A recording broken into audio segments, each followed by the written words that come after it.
Well, no matter your age, adjusting to change or dealing with life's stressors can be really challenging. Whether it is starting a new career or dealing with a major loss, many people find it difficult to adapt to these changes. This type of distress, in extreme cases, can actually lead to what experts call adjustment disorder. Joining me now is Jennifer Hartstein. She is a family and clinical psychologist. Hey, Dr. Jen, great to see you. First, help us understand more about what exactly adjustment disorder is, and are there different types of this disorder based on different circumstances that someone might be going through? Yeah, so adjustment disorder is the diagnosable disorder that often can look like anxiety or depression, but it really is something that develops in response to some sort of stress. So it's kind of a reaction that seems bigger than might be needed for whatever the situation is. It impacts our thoughts, how we feel, how we act, and it's really related to so many different problem areas we have in our life, and that's things we need to kind of keep in mind. And there is more than one kind of adjustment disorder, as you noted. So we can have adjustment disorder with depression. We can have adjustment disorder with anxiety. We can have adjustment disorder with both depression and anxiety. Sometimes there's, especially in young people, disturbances in their conduct. And sometimes we don't really know, it doesn't fit into a specific box. So we call it unspecified because it kind of branches over all the different areas. And so we want to label it so we can treat it, but we don't have a specific way to put it in a box. You know, Dr. Jen, walk us through the common symptoms. What does it look like in children versus teens or adults?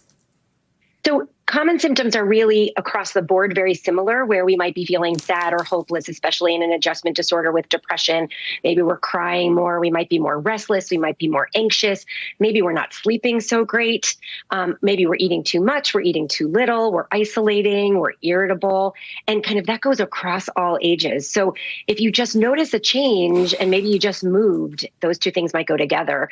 And we might want to really kind of start to talk to the people in our lives about how they're doing and what's going on. It's good to see those on the screen there. And some of the common causes and risk factors, what triggers this kind of adjustment disorder at various stages in your life? Maybe, and can it come on later? Like maybe you were okay with change when you were younger, but then as an adult, you get more kind of stuck in your ways. 100%. As we get more rigid in our routines and our structure, something that throws us off can be hard. And the fact is, change doesn't stop just because we do get older, right? So maybe your job changes, or you lose your job, or you have to move. Those are major life stressors that impact all of us at any age. And just because we're older doesn't mean we always have the right coping strategies. And so there are risk factors we need to keep in mind, like what happened to us when we're children, bullying, difficulties in school. Are we having problems in our relationships? Are there any major life changes? One of the biggest life changes is moving. And one of that causes the most stress for many of us. Are we having problems at work? Do we have a chronic illness physically? Is that making things hard for us?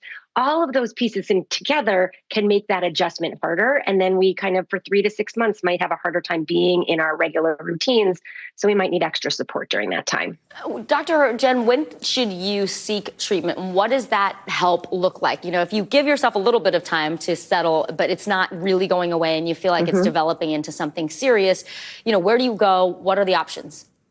So I think the first line of defense, if you're feeling more depressed, more anxious, your behavior is not the norm for you, we want to go seek therapy and find a talk therapist that can help us. We know that works. We know medication can help for short periods of time. But if those things aren't where you need to go, what kind of self-care and true self-care, journaling, meditation, getting outside in nature, what kind of coping skills can you lean into? Where's the support in your life? Maybe it's at church, maybe it's in family, any of those kinds of things. And I think we cannot minimize the importance of laughter and fun to make things better for us. Jen Hartstein, as always, we appreciate all of your advice. Thank you so much. Have a great new year. And folks, stay with us. You are watching NBC News Daily.